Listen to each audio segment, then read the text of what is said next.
is Marjorie Santander, 50 years old, from Pandacan, Metro Manila.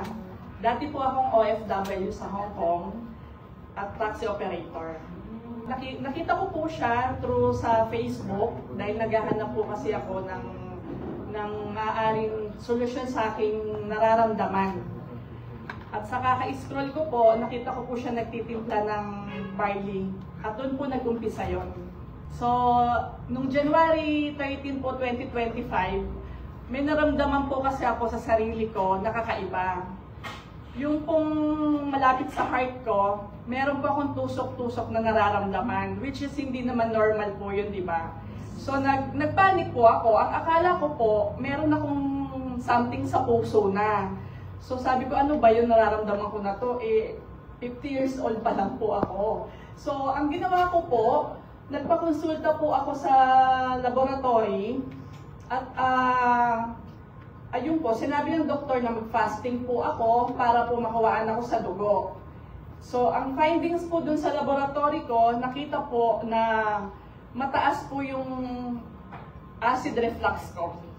Na tumaas po hanggang esophagus, kaya po nagkaroon ako ng tusok-tusok sa bandang puso, na which is tawag na heartburn. Yun po.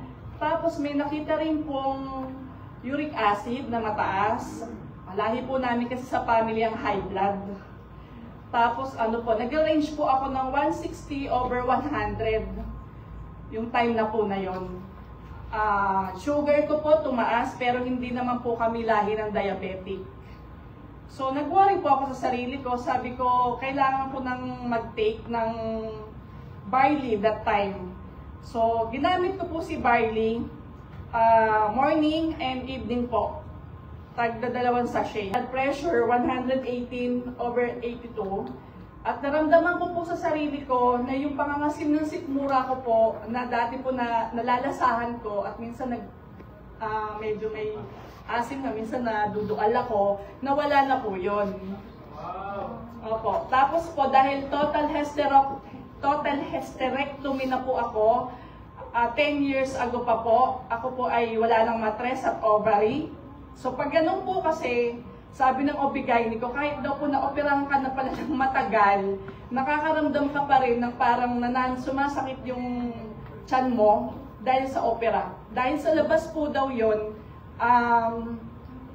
yung tahi niya or yung ano po, skin is wala na po. Pero sa loob po yun, hindi pa rin daw po yun.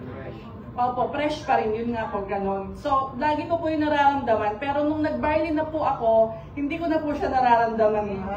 Wow!